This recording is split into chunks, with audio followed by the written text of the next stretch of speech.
పోతుంది. తుమ్మల గారు కూడా చాలా కోఆపరేటివ్ మినిస్టర్ గారు కూడా చాలా పాజిటివ్గా ఉన్నారు. అక్కడ కూడా గవర్నమెంట్ ఆఫ్ ఇండియా కూడా మీరు చూశారు. ప్రైమ్ మినిస్టర్ గారు కానీ కోఆపరేటివ్ మినిస్టర్ గారు కానీ వాళ్ళు ఎంత దీని మీద ఎంత హోప్ పెట్టుకున్నారని చూశారు.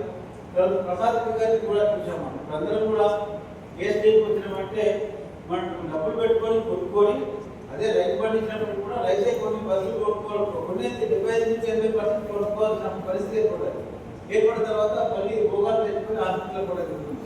అసలు మెంటల్ పీస్ అనేది ఏ కుటుంబానికి లేకుండా అయిపోయింది.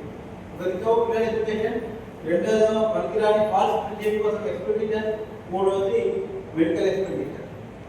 ఎడ్యుకేషన్ మెడికల్ ఎక్స్పెండిచర్ 75% పోతాయి, ఇంక 25% ఫాల్స్ ప్రిజేషన్. వాటి పర్సెంటేజ్ అవసరం లేదు, కానీ వాటి ఇండిపెండెంట్ నేను పెడతా అప్పుడు పాలైపోయి ఇప్పుడు మిడిల్ క్లాస్ ఫ్యామిలీస్ 75% ఉన్న ఇండియా లోపల సఫరర్స్ ఎక్కువైపోయాయి.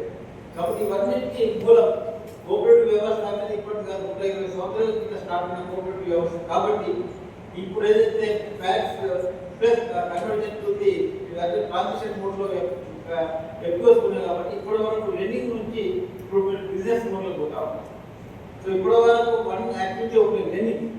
సో ఈజీగా బాగా చేసేది వసూలు చేసుకుని కూర్చుండేది.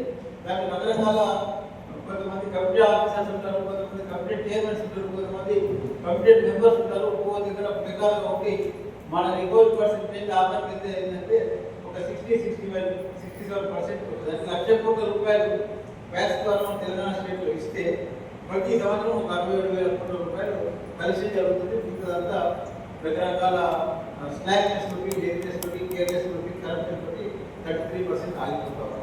దానివల్ల నష్టం ఎవరికి? ప్రైవేట్ మెంబర్కి నష్టం. తర్వాత వాడుకో తెచ్చిన డబ్బులు అనుకుంటే ఉండవు, క్యాన్సర్స్ వెళ్ళిపోతూ ఉంటాయి, ఉండవు, ఏ ఫ్యామిలీలో ఉండవు. కాబట్టి హార్డ్ వర్క్ చేసిన మనీ ఉంటుంది. కాబట్టి పనికిరాని మనీ ఎప్పుడూ ఉండదు.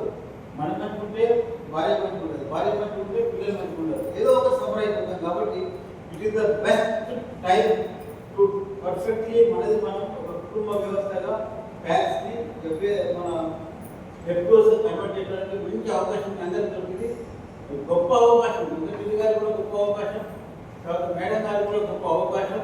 మనకు ఈ రాష్ట్రంలో వారి చేతిలో 300 చిల్లర మన ప్యాక్స్ ఎఫ్ఓస్గా ఉండకపోతున్నాయి. కాబట్టి ఇది ఎంత అదృష్టం అంటే చాలా తక్కువ మందికి ఈ అవకాశం దొరుకుతుంది సర్వీస్లో ఉన్నప్పుడు.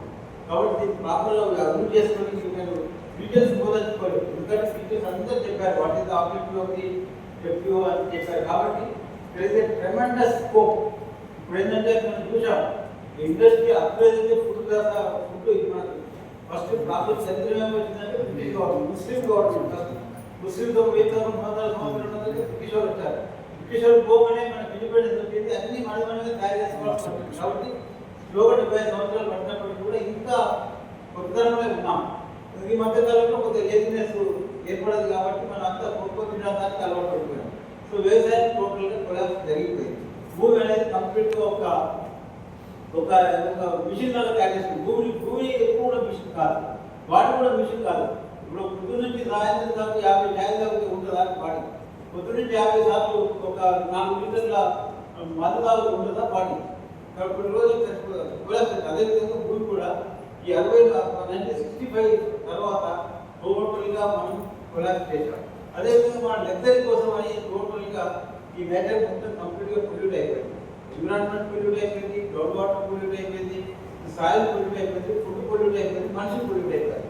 పోయి ఎంత ప్రాబ్లం అయిపోయిందంటే నీకు ఎన్ని దాదాపు 1 కోటి రూపాయలు బ్యాంక్లో ఉన్నా, 2 కోట్ల రూపాయల బ్యాంక్లో ఉన్నా తినేది కొంచెం రొట్టెనో అన్నమే కదా, అది కూడా తినకుండా అయితే సోడా లెవెల్ తక్కువ, ఇప్పుడు పొటాషియం లెవెల్ తక్కువ, ఇప్పుడు ఇంకా జింకు లేదంటాడు, హిమోగ్లోబిన్ లేదంటాడు. డాక్టర్ దగ్గర పోతే నానా రకాల ఇంజక్షన్లు పెట్టి టెస్ట్ చేసి పీజీ చేసి వాడి అప్పుడు ఏర్పడుతుంది. అయ్యో నేను సరిగ్గా ఫిట్ తినకపోతే నేను ఉద్యోగం అనవసరంగా ఈ ప్రైజ్ తిన్నాక అప్పుడేం రాదు.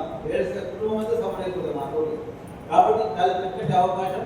సరౌండింగ్ హైదరాబాద్ రంగారెడ్డి జిల్లా ఉంది. కాబట్టి 1,20,00,000 పాపులేషన్ హైదరాబాద్ ఉంది. సో దాదాపు 60 నుంచి 70% రియల్ ఎస్టేట్ పోయినాయి భూములు.